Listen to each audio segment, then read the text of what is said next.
क्या आप जानते हैं कि भानगढ़ किले में छिपी है एक रहस्यमय और रोमांचक दुनिया। भानगढ़ किले के महाराजा दरबार में जहां राजघराने की कहानियां बसती है। राजस्थान के अलवर जिले की अरावली पर्वतमाला में एक गांव में स्थित भानगढ़ किला एक नहीं बल्कि कई दिलचस्प कहानियों के लिए फेमस है। इस किले को राजस्थान के साथ साथ भारत की सबसे डरावनी जगहों में भी शामिल किया गया है। पहाड़ों से घिरा यह किला भूतों का गढ़ माना जाता है, लेकिन ऐसे बहुत ही कम लोग हैं जो इस किले के इतिहास के बारे में जानते हैं। अगर आप भी भूतों का गढ़ बोले जाने वाले भानगढ़ फोर्ट का इतिहास जानना चाहते हैं तो वीडियो को एंड तक देखिएगा। इस किले की देखरेख स्वयं भारत सरकार द्वारा की जाती है। इससे आप अंदाजा लगा सकते हैं कि ये किला कितना इम्पोर्टेंट और खतरनाक है। किले के चारों तरफ ASI की टीम मौजूद रहती है। ASI mean archaeological survey of India. पुरातत्व विभाग द्वारा इस क्षेत्र में सूर्यास्त के बाद किसी भी व्यक्ति को किले के अंदर रुकने को नहीं दिया जाता है, क्योंकि सूर्यास्त के बाद किले में रुकना बहादुरी और बेवकूफी दोनों का ही काम है, क्योंकि इसे पैरानॉर्मल एक्टिविटीज का केंद्र माना जाता है। यही वजह है कि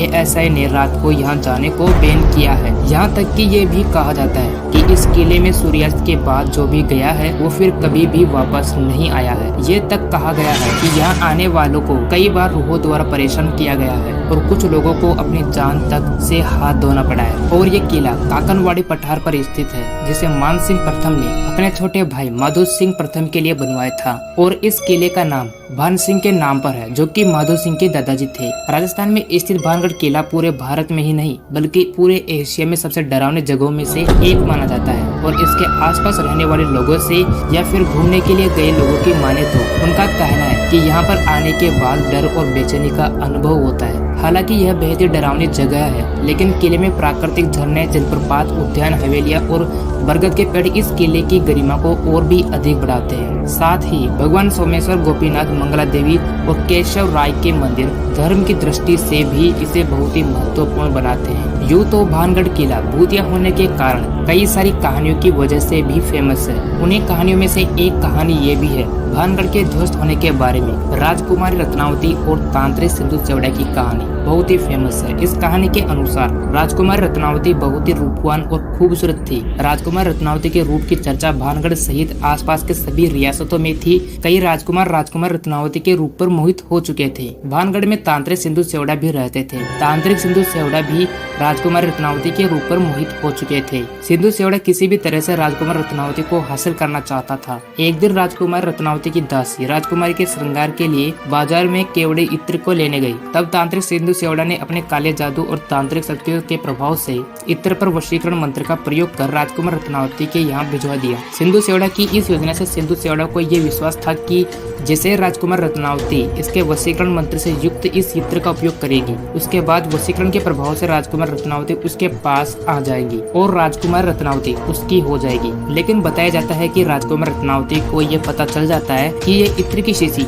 अभिमंत्रित है, तो राजकुमारी उस शीशी को पास पड़ी एक चट्टान पर फेंक देती है और शीशी चट्टान से टकराकर टूट जाती है, जिसकी वजह से वो इत्र उस चट्टान को जा लगता है। जिसके बाद तांत्रिक की शक्तियों और काले जादू के प्रभाव से वो चट्टान तेज गति से तांत्रिक सिंधु सेवड़ा की तरफ आने लगती है। जब तांत्रिक ने चट्टान को देखा तो उसे अपनी मौत साफ नजर आ रही थी। उसने भानगढ़ को एक भयानक श्राप देना शुरू किया कि भानगढ़ वीरान हो जाएगा, बर्बाद हो जाएगा, भानगढ़ वासियों की मौत हो जाएगी और उनकी आत्माएं सदा के लिए भानगढ़ किले में भटकती रहेगी। उसके बाद तांत्रिक साधु पर चट्टान आ चढ़ती है और तांत्रिक साधु चट्टान के नीचे दबकर मारा जाता है। तांत्रिक साधु की मौत के कुछ सालों बाद अजबगढ़ भानगढ़ में भीषण युद्ध हुआ। युद्ध में भानगढ़ की हार हुई। पूरा भानगढ़ ध्वस्त और बर्बाद हो गया। भानगढ़ के वासियों की मृत्यु हो गई। भानगढ़ की खूबसूरत राजकुमार रत्नावती भी नहीं बच सकी और उनकी भी मृत्यु हो गई, जिसके बाद भानगढ़ कभी भी बच नहीं सका। यहाँ रहने वाले लोगों की माने तो किले से आज तलवारों की आवाजें और लोगों की चीखें सुनाई देती है। इसके अलावा किले के भीतर कमरों में महिलाओं के रोने या फिर चूड़ियों की खनकने की आवाज भी सुनाई देती है। किले के पिछले हिस्से में एक छोटा सा दरवाजा है, जिसके पास बहुत अंधेरा रहता है। कई बार वहाँ किसी के बात करने की आवाज या एक विशेष प्रकार की गंध को भी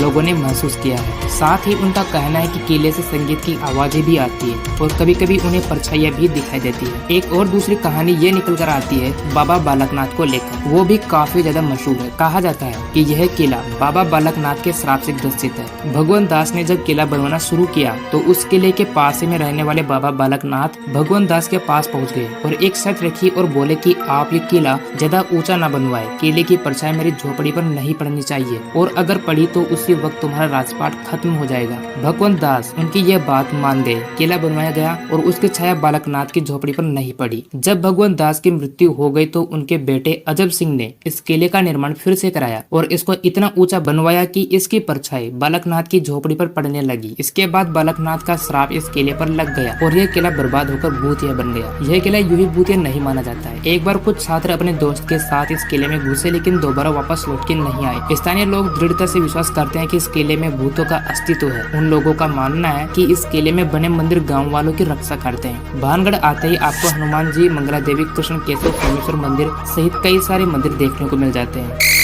और कुछ साल पहले इंटरनेट पर NIT कुरुक्षेत्र में पढ़ने वाले लड़कों ने अपने भानगढ़ की बातें शेयर की थी। उन्होंने लिखते हुए कहा था कि हमने सुन रखा था कि भानगढ़ भूतिया सा है, पर हमने उसे कुछ खास वैसा नहीं पाया। उन्होंने अपने एक्सपीरियंस में बताया कि जब हमने अपने राह चलते लोगों से कहा कि हम भानगढ़ जा रहे हैं तो उन्होंने हमें वापस घर लौट जाने की सलाह दी और सुबह आने को कहा, लेकिन हम भी हटी थे। हम लोग दीवार फाड़ के रात में 2 बजे अंदर पहुँचे। हालांकि हमें अंदर से डर लग रहा था, लेकिन सोचा जब आ ही गए हैं तो घूम कर ही जाएंगे। किले के अंदर ऐसा लग रहा था मानो पूरा शहर बसा हुआ हो। मोबाइल के टॉर्च की रोशनी में ये आगे बढ़ते रहे और किले के अंदर घुसते गए। एक खंडर के अंदर आग जल रही थी। अंदर गए तो पता चला 2 तांत्रिक लोग कुछ सिद्ध करने में लगे थे, जैसे फिल्मों में दिखाते हैं। बुरी ताकतों को जगाने वाला तंत्र मंत्र ऐसा कुछ था। ये 5 लोग आए थे और 5 ही वापस जाना चाहते थे, इसलिए बिना उनका ध्यान भंग किए अपने सांसें रोके ये उस जगह से बाहर निकल आए। इन छात्रों के हिसाब से इन्हें महल के अंदर कोई भूत तो नहीं दिखा, लेकिन वहाँ के माहौल में कुछ है। मतलब ऐसा लगता है जैसे कोई अंदर जाने से रोक रहा हो। नेगेटिविटी सी है। इतना ही नहीं, इन सभी छात्रों ने किले के अंदर पूरी रात भी बिताई थी। हालांकि भानगढ़ के श्राप के पीछे कोई सटीक प्रमाण नहीं है, लेकिन ऐसा लगता है कि अजगढ़ के साथ युद्ध के बाद भानगढ़ के हालात बहुत ही खराब हो गए। लोग निकटवर्ती राज्य जयपुर और अलवर की ओर जाने लगे और बाद के वर्षों में पूरा शहर वीरान हो गया।